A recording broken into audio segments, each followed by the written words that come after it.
Today's reading is something that I need. Okay, I need it, and you'll find out why in a minute. So, once again, I'm David Dewhurst. I'm a minister at Creative Life Spiritual Center. I broadcast on several channels. Facebook, I broadcast on my own. I broadcast on Creative Life Spiritual Centers, Prosperity Livings. And then also it goes on Instagram. Let me see, Blue Sky, Mastodon, Threads, and LinkedIn. I think that's about it. Oh, there you are. And of course, the readings are taken from the Science of Mind magazine, the Daily Guides. Today it's called Practice Patience. I Need This. First quote is from Albert Camus, who says, "Yes, be patient with me, my heart is heavy. Yes, be patient with me, my heart is heavy." And Ernest Holmes, that's where it's from, actually, where the quote is from, because he wrote so many books and published so many things. But it doesn't matter, it's relevant. He said, "There should not be a sense of hurry or worry about this, just a calm, peaceful sense of reality. Let the law," that's the universal mind, "work through and express itself in the experience." So whether you're talking about prayer, which means pray, let go, let God, or whether you're talking about a situation you're working through, like count 1, 2, 3, and let it go. So lots of other things. And this is from our writer, Diane, who says, "Patience with ourselves and with others can be challenging at best. We may get impatient when waiting in line at the grocery store, when stuck in traffic, or crammed with others on a crowded subway.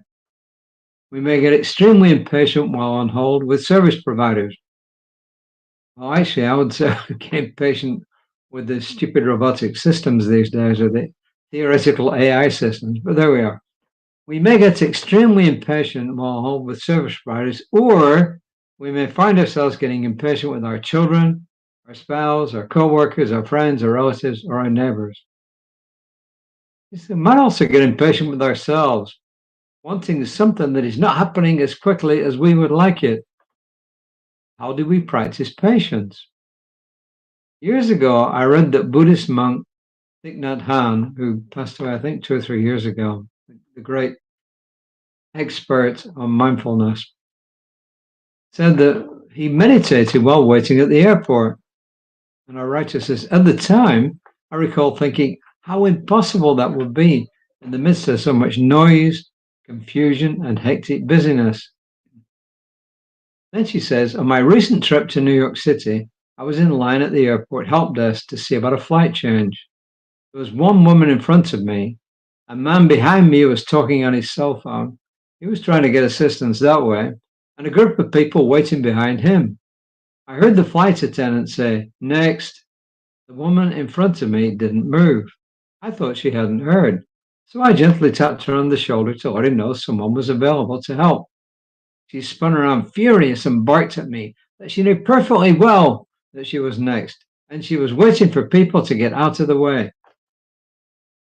A writer says, "Her reaction startled me, but here's the thing. If we want to practice patience, life will provide us with lots of opportunities to do so. Patience, it begins with a slow, deep breath." And this is true. I would say the place that I get impatient when people are doing things at an incredibly slow pace that just seems completely unreasonable. I mean, for instance, and I mentioned this a year or two ago, I was driving down a street here called Gosling. I was actually going to our spiritual center. No, that was another time. I was actually driving down a place called Lake Woodlands, and I was going to the Woodlands Mall. And I had to get there before the Apple store closed. So I set off. I had time. I had like 20 minutes, and it's a 10-minute drive, and 5 minutes to walk in or something. So I had plenty of time. So I get on Lake Woodlands, and I wait for the light changes, and I go.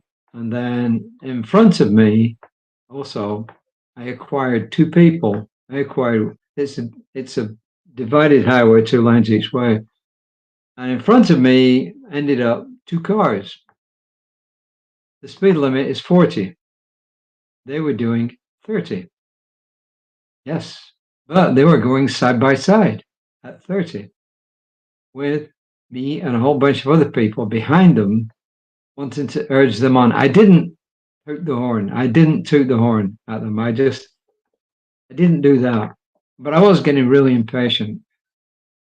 But it just kept going on. So at the finish, it dawned on me, hey, David, there's nothing you can do about this. You may as well just relax. So I turned on the radio and I listened to the radio the rest of the way. And they went all the way down past the mall, 30 miles an hour in a 40 zone, side by side. And I don't even think they knew each other.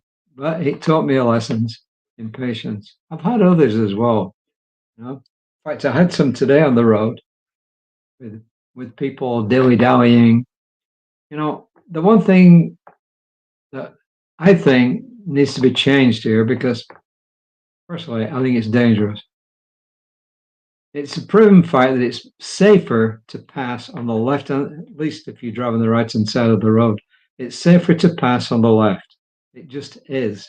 It's more dangerous to pass on the right, and especially if you're passing an 18-wheeler. So if you have an 18-wheeler in the middle of a 5-lane freeway, and he is going slower than the rest of the traffic, or she is going slower than the rest of the traffic, that's a hazard. But in Texas, it's perfectly legal, but it's dangerous. So that bothers me. I won't say it annoys me, it bothers me. The slow drivers, yep, they annoy me. So I need to work on this patience. I've done it and I can do it again. So maybe my secret is just turn the radio on, listen to the radio, and just sit back and enjoy it. And make sure, and I usually do that, I set off in plenty of time to get there. Hey, that's my lesson for today. Practice patience. David, practice patience. Everyone out there, practice patience. And one quick prayer will be, I'm knowing that the people who are receiving this message know how to practice patience and do practice patience, that the help is available to them to help practice patience. And I just release this good word into the divine law in gratitude, calling it done. And so it is. That's my short discourse for today. The affirmation, I accept this moment. I breathe. I release my need to control. Maybe that's the answer, see? I accept this moment. I breathe. I release my need to control. That is a key element here. I release my need to control this moment, whatever moment. So until next time. Oh, Reverend Lisa, tomorrow morning about 9:15. I'll be back, hopefully at 5 o'clock tomorrow afternoon. We'll see everybody next time. Namaste.